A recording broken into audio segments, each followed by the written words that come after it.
बांग्लादेश में जो कुछ भी हुआ है उसको लेकर पड़ोसी देश के नाते चिंता होना, मैं इसको समझ सकता हूं।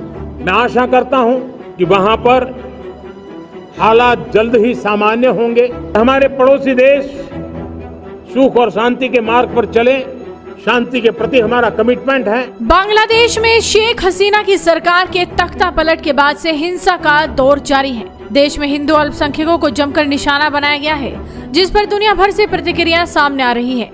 पीएम मोदी ने भी स्वतंत्रता दिवस पर लाल किले से बांग्लादेश के हालात का जिक्र किया था, लेकिन अब बांग्लादेश में अंतरिम सरकार के प्रमुख प्रोफेसर मोहम्मद यूनुस ने पीएम मोदी को फोन मिला दिया और उनसे बातचीत की। पीएम मोदी ने इस बात की जानकारी ट्वीट कर दी है। पीएम मोदी ने सोशल मीडिया प्लेटफॉर्म एक्स पर लिखा कि बांग्लादेश में सरकार के सलाहकार प्रोफेसर मोहम्मद यूनुस ने मेरे से फोन पर बात की। उन्होंने मौजूदा स्थिति पर विचारों का आदान प्रदान किया। पीएम मोदी ने आगे लिखा कि मोहम्मद यूनुस ने लोकतांत्रिक, स्थिर, शांतिपूर्ण और प्रगतिशील बांग्लादेश के लिए भारत के समर्थन को दोहराया। उन्होंने बांग्लादेश में हिंदू और सभी अल्पसंख्यकों की सुरक्षा और संरक्षिता का आश्वासन दिया। बांग्लादेश में अंतरिम सरकार के गठन के बाद ये पहली बार है कि देश के शीर्ष नेतृत्व ने भारत के शीर्ष नेतृत्व से बातचीत की है। इससे पहले यूनुस के कार्यभार संभालने के बाद पीएम मोदी ने उन्हें शुभकामनाएं देते हुए बांग्लादेश में हिंदू और अन्य अल्पसंख्यक समुदाय की सुरक्षा सुनिश्चित करने का आह्वान किया था। इसके बाद प्रधानमंत्री मोदी ने भारत के 78वें स्वतंत्रता दिवस के मौके पर भी बोला था कि हिंसा प्रभावित बांग्लादेश में हालात जल्द ही सामान्य होंगे। उन्होंने कहा था कि 140 करोड़ भारतीय पड़ोसी देश में हिंदू और अल्पसंख्यकों की सुरक्षा को लेकर चिंतित हैं। बांग्लादेश में जो कुछ भी हुआ है उसको लेकर पड़ोसी देश के नाते चिंता होना, मैं इसको समझ सकता हूं। मैं आशा करता हूं कि वहां पर हालात जल्द ही सामान्य होंगे।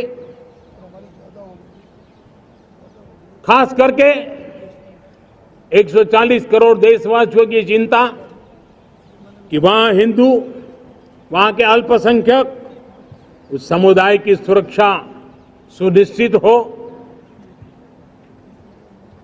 भारत हमेशा चाहता है कि हमारे पड़ोसी देश सुख और शांति के मार्ग पर चले, शांति के प्रति हमारा कमिटमेंट है, हमारे संस्कार है।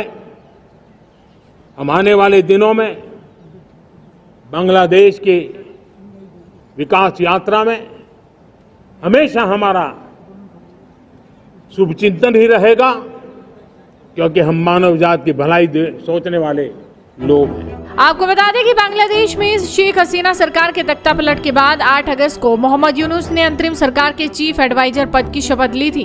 बांग्लादेश में आरक्षण विरोधी आंदोलन ने जहां शेख हसीना की कुर्सी छीन ली, वहीं आवामी लीग के सत्ता से बाहर होते ही हिंदुओं के खिलाफ हिंसा होने लगी। भारत, अमेरिका समेत कई देशों ने बांग्लादेश में हिंदुओं पर हो रहे अत्याचार की निंदा की। ऐसे में अंतरिम सरकार पर कानून व्यवस्था बहाल करने और हिंदुओं की सुरक्षा सुनिश्चित करने की बड़ी चुनौती थी। इसी के चलते चीफ एडवाइजर मोहम्मद यूनुस ने ढाका में ढाकेश्वरी मंदिर का दौरा भी किया था और हिंदू समुदाय के लोगों से मुलाकात की थी। खबरों के मुताबिक मोहम्मद यूनुस ने आंदोलनकारी हिंदू छात्रों से भी मुलाकात की और उनकी 8 सूत्रीय मांगों पर चर्चा की। उन्होंने अल्पसंख्यकों के खिलाफ हो रहे हमले रोकने के लिए जरूरी उपाय का भी भरोसा दिलाया। साथ ही उन्होंने हिंदू समुदाय के लोगों से धैर्य रखने की अपील करते हुए कहा कि उनके काम के आधार पर मूल्यांकन होना चाहिए। वहीं बांग्लादेश में बीते कई दिनों में अल्पसंख्यकों के खिलाफ कई हमलों की जानकारी सामने आ चुकी है। हालांकि अंतरिम सरकार के गठन के बाद इन घटनाओं में कमी देखने को मिली है, लेकिन पूरी तरह से लगाम नहीं लगी है। ऐसे में बांग्लादेश की अंतरिम सरकार के मुखिया का हिंदुओं के सबसे बड़े मंदिर में जाना और हिंदू समुदाय के लोगों के साथ मुलाकात करना एक अच्छा कदम माना जा रहा है। वहीं अब उन्होंने पीएम मोदी से बात कर उन्हें भी आश्वासन दिया है कि हिंदुओं की सुरक्षा सुनिश्चित की जाएगी। तो आप भी अपनी नजरें बनाए रखिए, साथ ही इस वीडियो को शेयर कीजिए और जुड़े रहिए हेडलाइंस इंडिया के साथ।